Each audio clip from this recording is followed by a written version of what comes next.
we started WikiPathways just over 10 years ago now.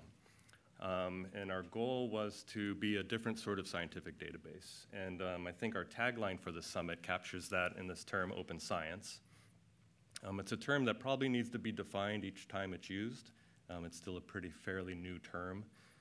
In the scientific literature, open science was virtually non-existent until fairly recently. And so in terms of WikiPathways, we can definitely say we were doing it before it was cool. So we're proud of that. So what do we mean by open science? It has two main components that you're probably familiar with, open source and open access. So for our WikiPathways project, that means that all of our code is in GitHub, and all of our papers that we publish together are in open access journals, free and accessible to anyone.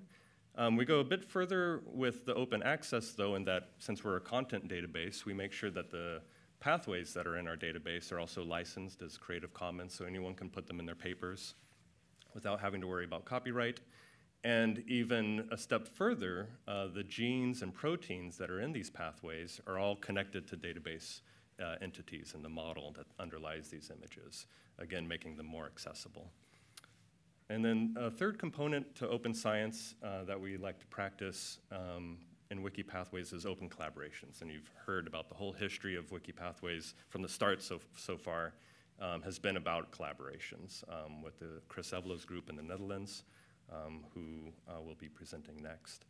The other aspect of open collaboration is the wiki model itself, right? So just like Wikipedia, anyone can contribute content and make corrections through the online website in that open collaborative way. And then there's also the curation of the content, keeping it up to date and checking its quality. There's lots of layers of quality checking that you'll learn about during the talks today and tomorrow. And all of that is done in an open way as well. And this filters all the way up to how we manage the project as an open international collaboration. So those are some of the main components of what we're talking about when we're talking about open science for WikiPathways. So then you might ask why we do it. There's a lot of talk in recent years about reproducible research. This is a really important topic. And a lot of the open science practices aim to address and promote reproducible science. So that's a laudable goal in general. To be more specific with WikiPathways, right, our mission is to capture as much pathway knowledge as we can in our database and maintain quality. And so we're able, through open science practices, to coordinate hundreds of authors, tens of thousands of edits, to grow the database in a way that we couldn't do using traditional methods. And frankly, it's more fun to work this way. I'm not a mental health expert, but it's got to be a healthier way to do science than to constantly be stressing about intellectual property and publishing paywalls and things like that. So I highly recommend it just for that reason alone. And it's working well. Over the past 10 years, we've got a lot of charts that look like this, nice, constant, steady growth, no signs of plateauing. This includes the total number of pathways in the database, and not just the pathways, but the content in them. The unique gene content in them is continuing to be unique and novel. That's got to plateau at some point, but it hasn't yet. Authors and then the edits coming from those authors are all growing nicely. But we do have some challenges that we're still facing. This is a screen capture of a pathway figure that was published. And it might look innocent, but there's some flaws in this sort of approach. This diagram was drawn probably in Illustrator or maybe even in PowerPoint as using color schemes and nomenclature that the author just had a personal preference for. And the problem, one aspect of the problem is that there's 1,000 of these published each month in papers, each of them using their own design scheme and their own nomenclature and being produced as static images that can't be searched or indexed and can't be used in bioinformatic analysis. So the whole point of databases like Reactome and WikiPathways is to model these things properly for data mining and analysis, and for consistency, so that we all know what we're talking about when we're talking about pathways.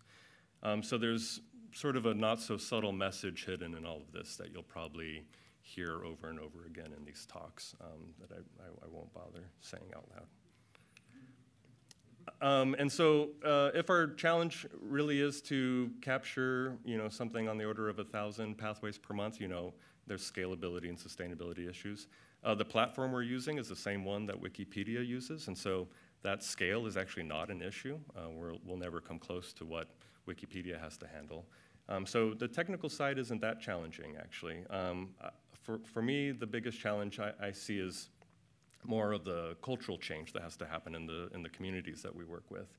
And so, again, getting people over the ideas of data hoarding and intellectual property and seeing the advantages of sharing their content and realizing that as a community we can do a lot more together in these areas. And so our approach to this, one way to break it down is in these, think of the 3 different communities that we work with, and this is reflected in the program over the next 3 days.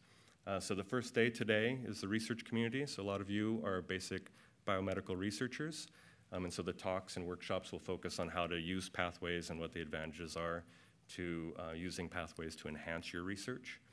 And then hopefully we'll be converting some of you over into our day 2 audience, which is biocurators, and so the idea here is that the pathway models that you have in mind and that you might want to draw for figures and papers, the idea is to get them entered into and modeled into a pathway database like WikiPathways.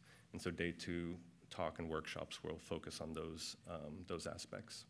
And then day 3 will be an even more focused set of talks for software developers who are building the tools that allow the biocurators and researchers to do these sorts of activities. And so it'll be a slightly different community there as well. So we could have probably simplified our tagline to celebrating 10 years of communities is really what's going on here. We're really grateful for the diverse and collaborative communities that have built up around WikiPathways over the last few years. And I think gratitude is a good way to kick off a meeting. Quick thanks to all the co-organizers.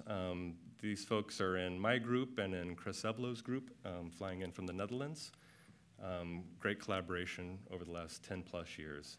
I also want to thank the communications team here at Gladstone, together with facilities and IT. They've been working over the past many months to help put this together, and our other sponsors on this last slide.